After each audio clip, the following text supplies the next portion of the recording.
الحمد لله الذي كتب الآثار ونسخ الآجال والقلوب عنده مفضية والسر عنده علانية الحلال ما حل والحرام ما حرم الدين ما شرع والأمر ما قضى والصلاة والسلام على سيد الرسل والأنبياء علیہ التحیۃ والثناء وعلى آلہ واصحابہ واتباعہ واشیاعہ اجمعین ابدا ابدا اما بعد فاعوذ باللہ من الشیطان الرجیم بسم اللہ الرحمن الرحیم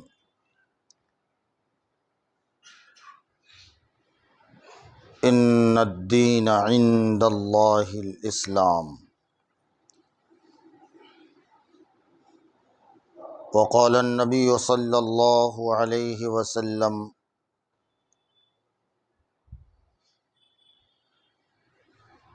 بدأ الاسلام غریبا وسيعود كما بدأ فطوبى للغرباء او كما قال علیہ السلام۔ بارک اللہ لنا ولکم فی القرآن العظیم ونفعنا وإیاکم بالآیات والذکر الحکیم انہ تعالی جواد کریم ملک بر الرؤوف الرحیم۔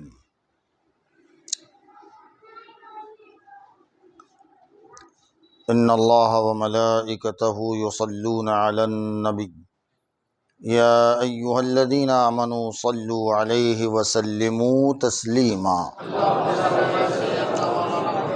لبیک وسعدیک اللہم صل وسلم وبارک وزد علی محمد وعلی آل سیدنا ومولانا محمد واصحابہ واتباعہ واشیاعہ اجمعین۔ ایک عرب نے آدمی کا بول بالا کر دیا، خاک کے ذروں کو ہم دوش ثریا کر دیا، خود نہ تھے جو راہ پہ اوروں کے ہادی بن گئے، کیا نظر تھی جس نے مردوں کو مسیحا کر دیا۔ جو نظر نظر کو نواز دے مجھے اس نظر کی تلاش ہے، جو نظر نظر کو نواز دے مجھے اس نظر کی تلاش ہے، جو دل ہو درد سے آشنا مجھے اس جگر کی تلاش ہے۔ گزشتہ سے پیوستہ کچھ باتیں آج کے اس مقدس نشست میں آپ کے گوش گزار کرنی ہے۔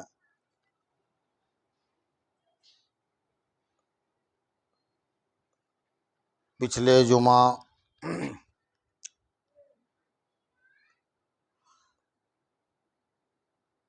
چونکہ سرکار مجدد دین و ملت اعلیٰ حضرت عظیم البرکت فاضل بریلوی علیہ الرحمت کا عرس مقدس تھا،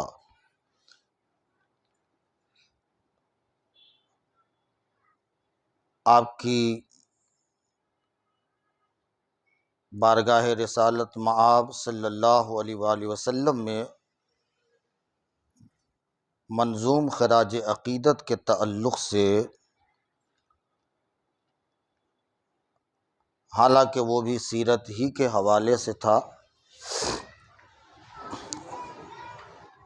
خطاب ہوا تھا، اس سے پہلے کچھ باتیں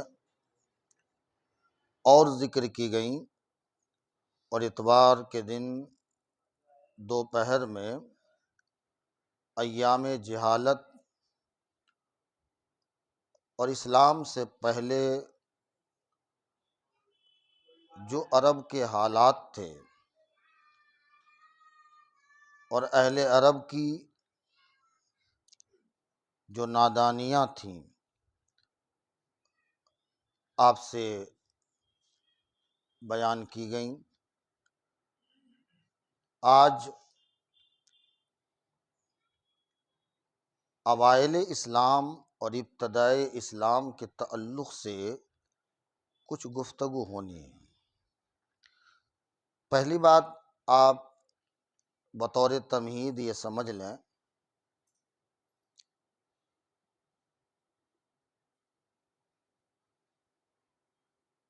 کہ اللہ نے جو قرآن نازل فرمایا،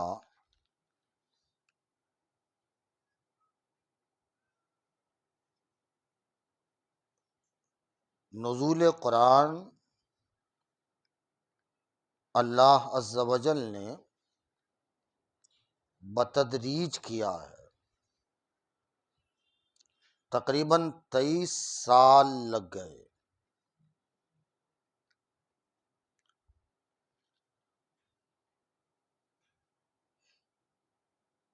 جو چیز بتدریج کی جائے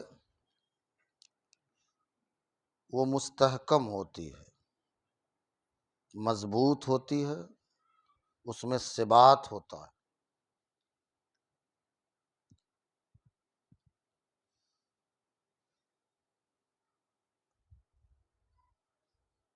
ضرورت اور وقت کے اعتبار سے اللہ نے اپنی وحی کا نزول اپنے پیغمبر پر فرمایا۔ جو آپ کے پاس قرآن ہے اس ترتیب سے نہیں ہے جو ترتیب سے نازل کیا گیا۔ نازل ہونے والی ترتیب اور ہے، اور ہمیں جو موصول ہوا قرآن اس کی ترتیب اور ہے۔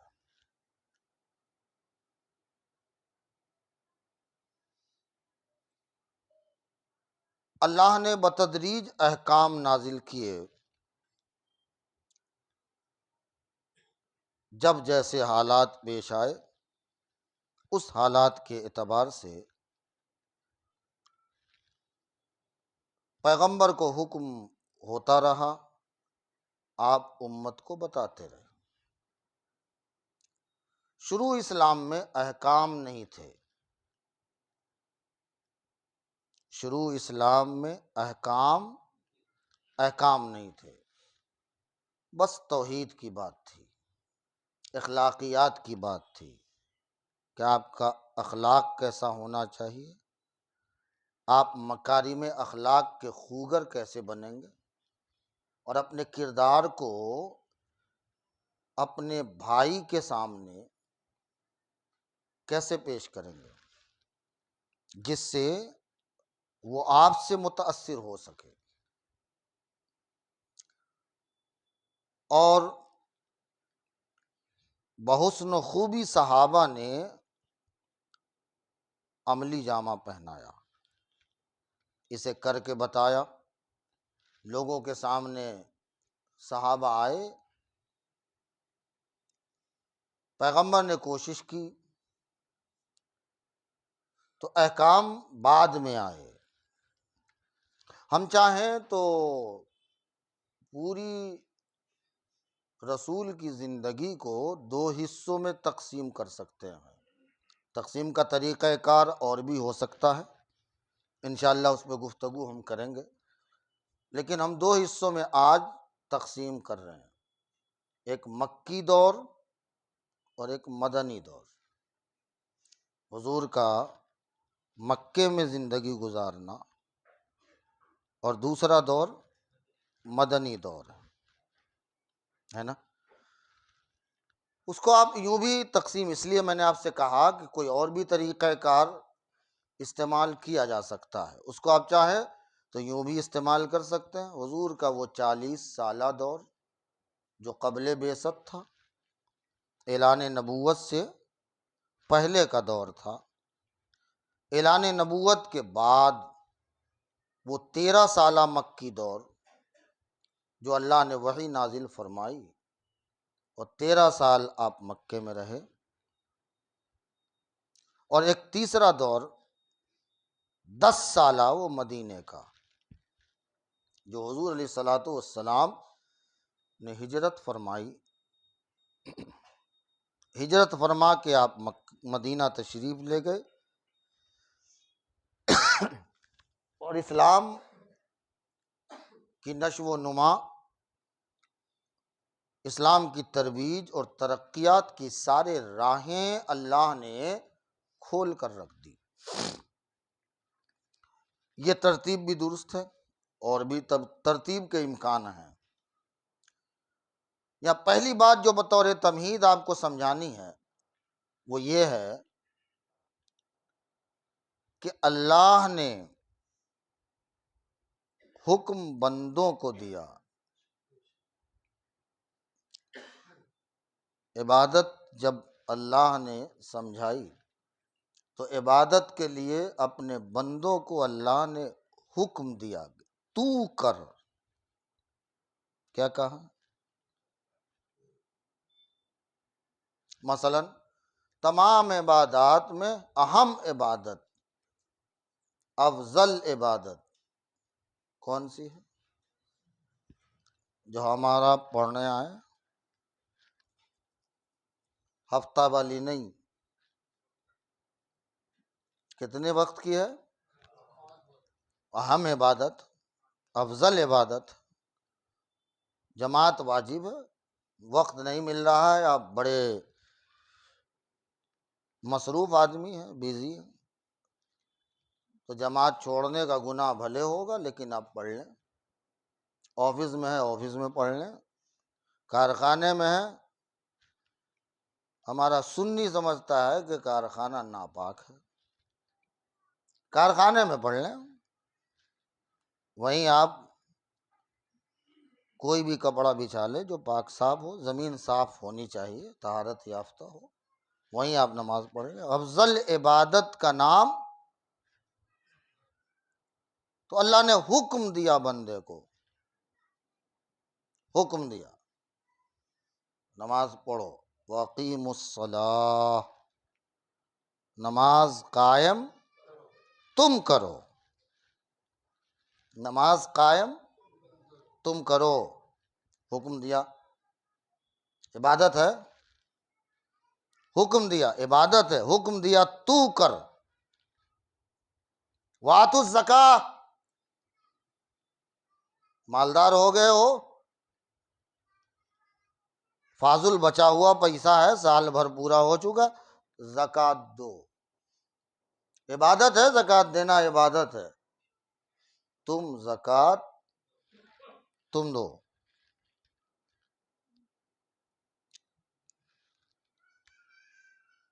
کہا رمضان آ گیا ہے، کتب علیکم الصیام کما کتب علی الذین من قبلکم، تم پر روزے فرض کر دیے گئے ہیں، روزہ تم رکھو۔ روزہ عبادت ہے، اللہ نے کہا تم روزہ رکھو۔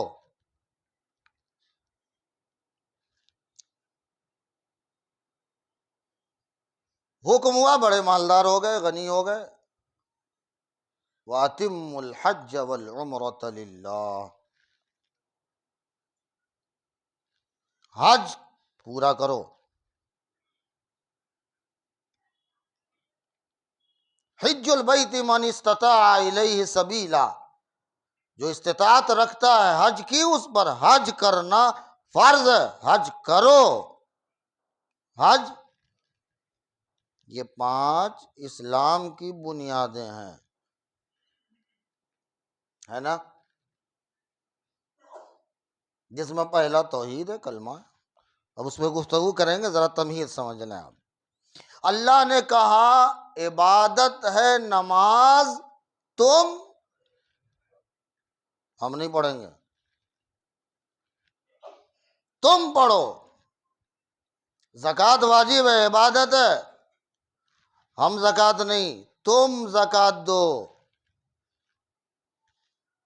روزہ تم پر فرض ہے، عبادت ہے، روزہ تم رکھو، ہماری شان کے لائق نہیں ہے، ہم تو کھانے پینے سے پاک ہیں، ہم تو غنی ہیں، ہم تو بے نیاز ہیں۔ ہمیں ضرورت اور حاجت تو تمہیں ہے، حاجت مند تو تم ہو۔ یا ایھا الناس انتم الفقراء الی اللہ ان اللہ هو الغنی الحمید۔ اے بنی نوع آدم، اے آدم کے بیٹو، اے انسانو، تم سب خدا کے محتاج ہو، تم سب خدا کے محتاج ہو، تم سب اللہ کے فقیر ہو۔ یہ سب سے اچھا جملہ ہے جو صوفیانہ ہے۔ تم سب اللہ کے، تم سب لکیر نہیں ہو، اللہ کے فقیر ہو۔ اب اگر کوئی آپ کو کہہ دے فقیر تو برا نہ مانیے گا، تم سب اللہ کے فقیر ہو، تم سب خدا کے محتاج ہو۔ واللہ هو الغنی الحمید، اور اللہ بے نیاز ہے، اللہ بے نیاز ہے، اللہ غیر حاجت مند ہے، اللہ بے احتیاج ہے، احتیاج کی ضرورت تمہیں۔ اللہ سراہا ہوا ہے، اسے تمہارے سراہنے کی بھی ضرورت نہیں ہے، وہ اس سے پاک ہے۔ اس کو سراہنے والے فرشتے کچھ کم ہیں؟ اس کی حمد و ثنا کرنے والے، اس کی تسبیح و تحلیل پڑھنے والے فرشتے کچھ کم ہیں؟ اسے تمہاری ضرورت نہیں ہے، وہ حاجت مند نہیں ہے۔ اچھا پھر سمجھایا تو کہا ان یشاء یذہبکم ویأتی بخلق جدید۔ تم حاجت مند ہو، وہ حاجت مند نہیں ہے۔ کیوں؟ وہ اگر چاہ لے، وہ اگر چاہ لے، اگر اس کی مشیت ہو جائے تمہیں ہلاک کر دے، اس صفحہ ہستی سے تمہیں ہٹا دے، ختم کر دے۔ ان یشاء یذہبکم، تمہیں لے جائے، وَيَأْتِ بِخَلْقٍ جدید، نئی مخلوق لائے، تمہاری جگہ اس روئے زمین پر نئی مخلوق لے آئے، تو تمہیں اس کی حاجت ہے، اسے تمہاری کوئی حاجت۔ اب ظاہر ہے کہ جب حاجت اسے ہماری نہیں ہے، ہم کو اس کی حاجت ہے، تو عبادت کے تعلق سے وہ ہمارا معبود ہے، ہم اس کے عابد ہیں، وہ ہمارا مالک ہے، ہم اس کی مملوک ہیں، وہ ہمارا خالق ہے، ہم اس کی مخلوق ہیں۔ وہ ہم کو کہہ رہا ہے عبادت کر، کیونکہ عبادت کرنا میری شان کے لائق نہیں ہے۔ نماز تو پڑھ، نماز عبادت ہے، تو پڑھ۔ زکوٰۃ دینا عبادت ہے، تو دے۔ روزہ رکھنا عبادت ہے، تو رکھ۔ حج کرنا عبادت ہے، تو کر، تو کر۔ حکم دیا تو کر، عبادت ہے، مگر یہ سب تو کر۔ مگر جب باری آمنہ کے لال کی آئی، جب باری مصطفیٰ جان رحمت کی آئی، جب باری شمع بزم ہدایت کی آئی، تو یہ نہ کہا کہ اے مسلمانوں تم درود پڑھو، اے مسلمانوں تم درود پڑھو۔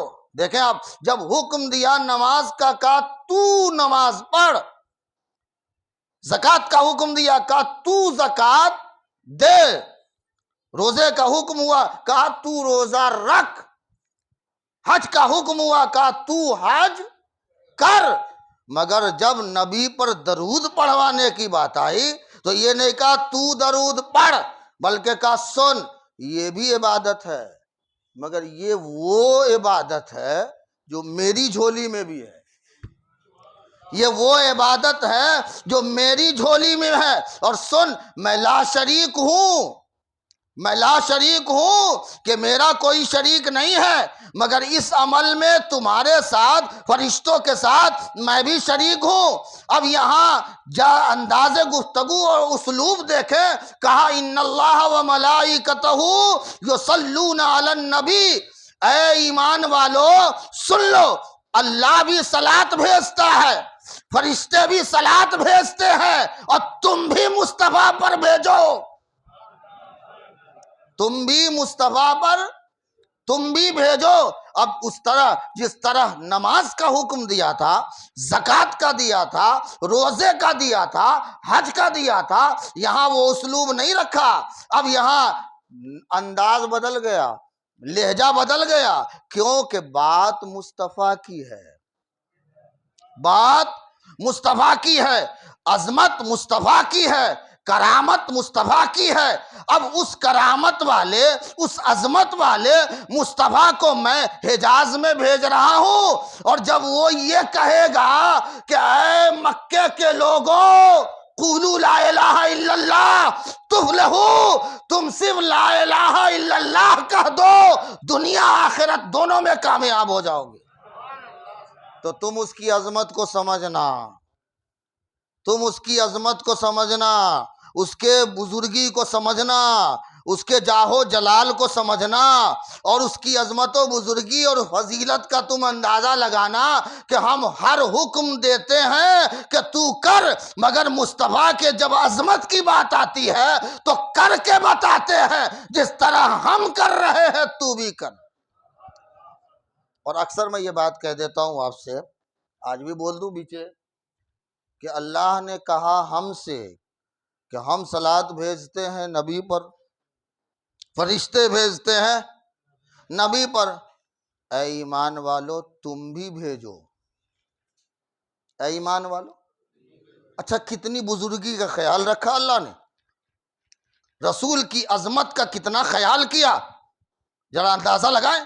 مگر اب ذرا دیکھیں، جب ہم کو حکم دیا کہ تو بھی صلاۃ پڑھ، اور ہم شروع ہوئے چلیے نماز ہی میں، باہر تو ہو سکتا ہے بہت سارے جھگڑے ہیں، ہم نماز ہی میں لیتے ہیں جھگڑا ختم ہو جائے۔ آپ نماز میں تشہد پڑھتے ہیں، التحیات، تحیات کے بعد درود ابراہیمی پڑھتے ہیں جو افضل درود ہے۔ اب اس جھگڑے میں نہ پڑھیے کہ باہر کیا کرنا ہے، افضل درود ہے، کیا پڑھتے ہیں؟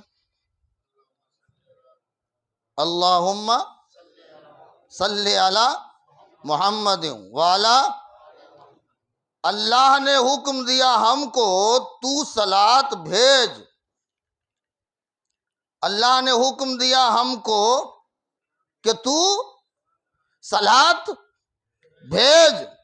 چلیے ہمارے لیے یہ بول سکتے ہیں، ہم بولیں تو صلاۃ پڑھ، تو صلاۃ پڑھ، اللہ نے ہم کو حکم دیا تو صلاۃ پڑھ۔ اور جب ہم نے پڑھنا شروع کیا تو ہم کو بھی چاہیے تھا کہ ہم پڑھیں، مگر ہم کیا کہہ رہے ہیں؟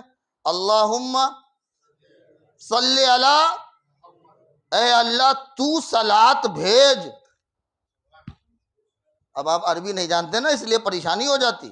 اللہ نے ہم کو حکم دیا کہ تو صلاۃ بھیج، اور ہم جب بھیجنے کے لیے کھڑے ہوئے، ہم جب بھیجنے کے لیے، ہاں بریلی کے تاجدار نے کہا کعبے کے بدرالدجا تم پہ کروڑوں درود، طیبہ کے شمس الضحیٰ تم پہ کروڑوں درود۔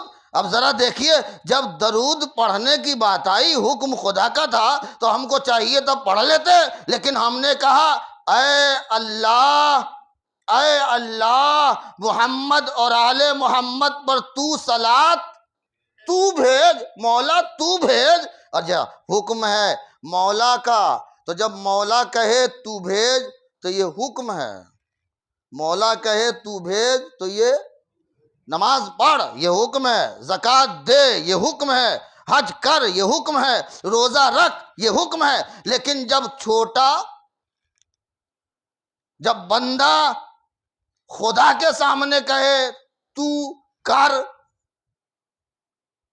جب مخلوق خالق کے سامنے ہو تو یاد رہے لفظ تو وہی ہوتا ہے، جملے تو وہی ہوں گے، مگر اب انداز بدل جائے گا۔ پہلے حکم تھا، جب بڑا کہے تو حکم ہے، جب چھوٹا کہے تو التجا ہے۔ اب جب مخلوق کہہ رہی ہے تو یہ حکم نہیں ہے مولا کو، بلکہ دعا ہے، بلکہ دعا ہے۔ مولا تو صلات بھیج محمد پر، آل محمد پر۔ پریشان ہوں گے آپ، اللہ نے حکم دیا تو بھیج، اور آپ اللہ سے کہہ رہے ہیں مولا تو، کیا مطلب؟ کہا معلوم نہیں، اللہ نے کہا خیال رہے یہ میرا محبوب ہے، خیال رہے یہ میرا محبوب ہے، بڑا پاکیزہ ہے، بڑا تقدس مآب ہے، خیال رہے ان کے عزت و احترام کا، خیال رہے ان کی عظمت کا، خیال رہے ان کے جاہ و جلال کا، خیال رہے ان کی بزرگی کا خیال رکھنا۔ اگر ذرہ برابر بھی گستاخی ہوئی، ذرہ برابر بھی گستاخی ہوئی تو مسلمان کی فہرست سے نام نکال دیے جاؤ گے، خیال رہے۔ اب بندے نے دیکھا مولا تو اتنی بڑی عزت والا ہے، اور تیرا محبوب اتنی بڑی عزت والا ہے، اتنی کرامت والا ہے، اتنی فضیلت والا ہے، ہم اس لائق ہی کہاں ہیں کہ تیرے محبوب پر ہم درود بھیجے؟ مولا اس کے شایان شان تو ہی ہے، تو ہی صلات بھیج۔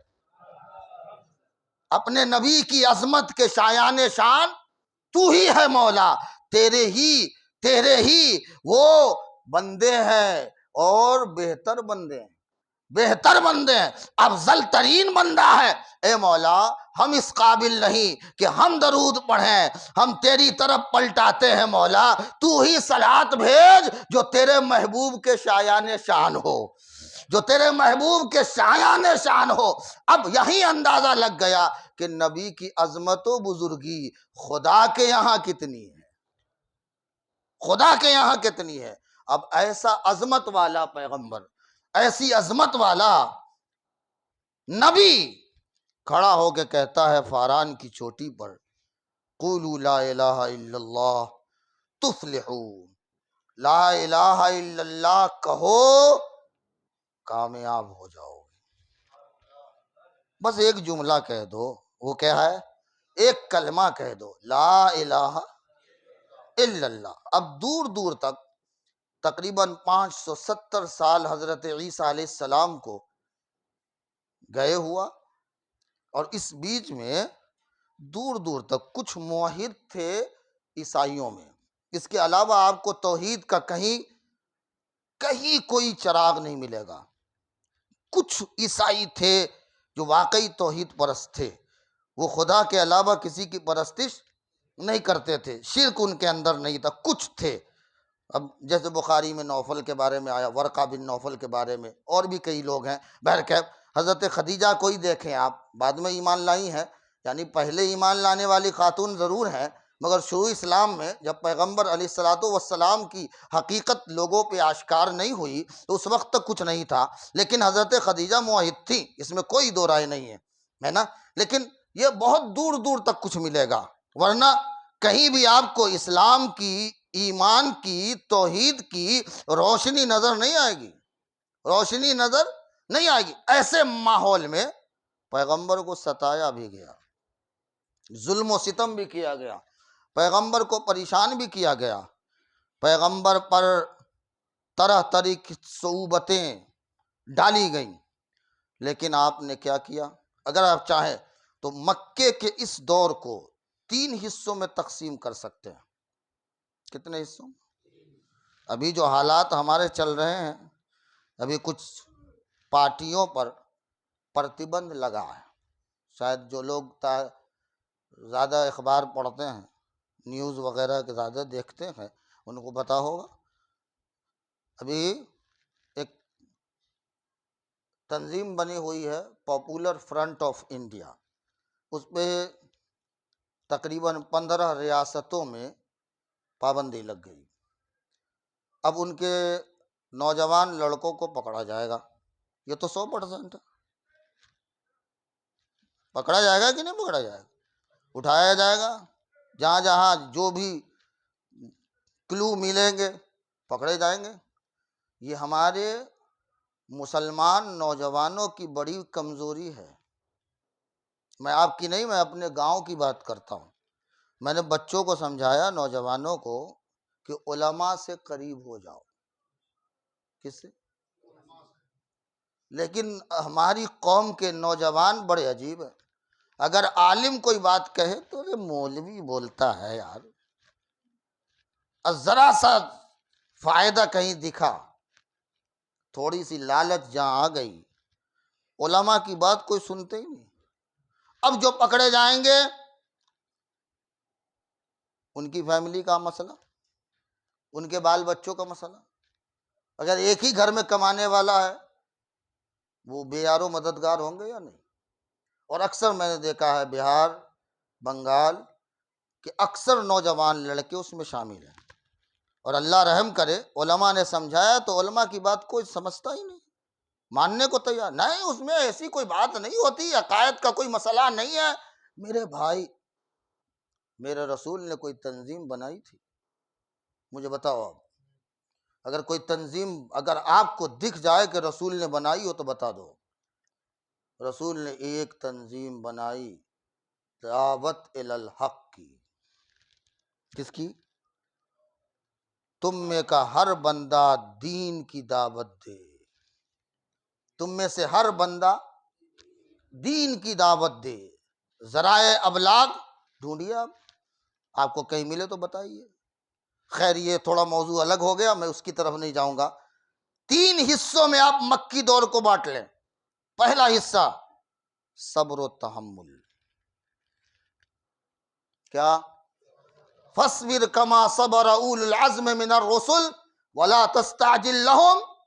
اے میرے پیغمبر، اولو العزم رسولوں نے جس طرح صبر کیا، آپ بھی صبر کیجئے۔ کیا کریں؟ مارے صبر کیجئے، پیٹے صبر کیجئے، نماز نہ پڑھنے دے صبر کیجئے، آپ نماز میں ہیں اونٹ کی اوجڑی ڈال دے صبر کیجئے، آپ کے راستے پہ کانٹے بچھا دے صبر کیجئے، آپ مکے سے نکل کے طائف چلے جائیں، وہاں آپ کو لہو لہان کیا جائے، آپ صبر کیجئے۔ آپ کو بڑا تعجب ہوگا، طائف کے میدان میں جو پیغمبر پہ بولیاں کسی گئی، طائف کے میدان میں جو رسول اللہ کو پریشان کیا گیا، طائف کے میدان میں جو رسول اللہ پہ ظلم و ستم کے پہاڑ ڈھائے گئے، آپ کو اندازہ لگانا ہوگا کہ کس طرح پریشان کیا گیا ہوگا کہ نبی سجدے میں گر گئے، خدا سے رو رو کے دعا کرنے لگے، پیغمبر کی آنکھیں ساون بھادو برسانے لگی، مصطفیٰ جان رحمت کا دل کلیجہ منہ کو آنے لگا، پیغمبر پھوٹ پھوٹ کے رونے لگے۔ مولا نے فرشتہ بھیج دیا، یہ حالت دیکھ کر فرشتہ آیا اور چاہا کہ نبی کو تسلی مل جائے، کہا اگر آپ حکم دو، خدا نے کہا ہے کہ یہ دونوں طائف کے پہاڑوں کو ملا دیا جائے تاکہ یہ لوگ بیچ میں سرما بن جائے، پس کے پیغمبر کی آنکھوں سے آنسو چھلک پڑے۔ ارشاد فرمایا پیغمبر نے، فرشتے مجھے کبھی تمہاری بات سے اتنی تکلیف نہ پہنچی جتنی ان باتوں نے مجھے تکلیف دی ہے، میری نظر نبوت دیکھ رہی ہے، یہ مجھ پہ ایمان لائے نہ لائے ان کی نسلیں ضرور لائیں گی، ان کی نسلیں ضرور لائیں گی۔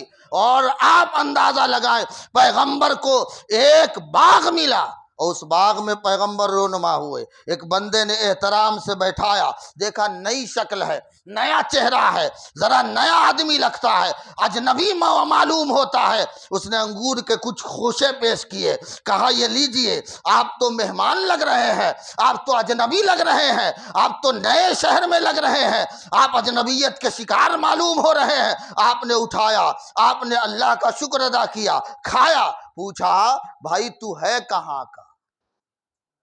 بھائی تو ہے کہاں کا؟ تو کہاں کا ہے؟ اس نے نام لیا ایسی جگہ کا جہاں حضرت یونس علیہ السلام کو اللہ نے مبعوث فرمایا تھا۔ اللہ کے پیغمبر نے کہا اچھا اسی جگہ کے ہو جہاں کا میرا بھائی یونس تھا۔ جہاں کا میرا بھائی یونس تھا، پیغمبر کے اس جملے نے اس کا کلیجہ دہلا دیا۔ آپ یونس کو کیسے جانتے ہو؟ آپ نے ارشاد فرمایا وہ بھی نبی تھے اور میں بھی نبی ہوں۔ اللہ الصمد، وہ نبی تھے اور میں نبی ہوں، میں نبی ہوں۔ میں آپ سے پوچھتا ہوں، طرح طرح کی ظلمتوں سے، طرح طرح کی پریشانیوں سے، طرح طرح کی تکالیف سے پیغمبر گزرتے رہے اور حکم خدا صرف یہ تھا فاصبر کما صبر اولو العزم، پیغمبر صبر کیجیے۔ کیا کیجیے؟ اس سے زیادہ برا حال ہے آپ کا؟ بولیے۔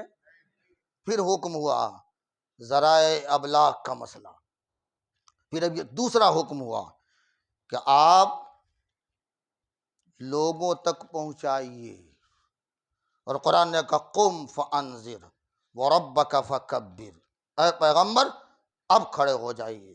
40 لوگ مسلمان ہو چکے۔ کتنے؟ 40 لوگ مسلمان ہو چکے، اور اس وقت تک چھپ چھپ کے ساری دعوت کے سارے کام اور امور انجام دیے جا رہے ہیں۔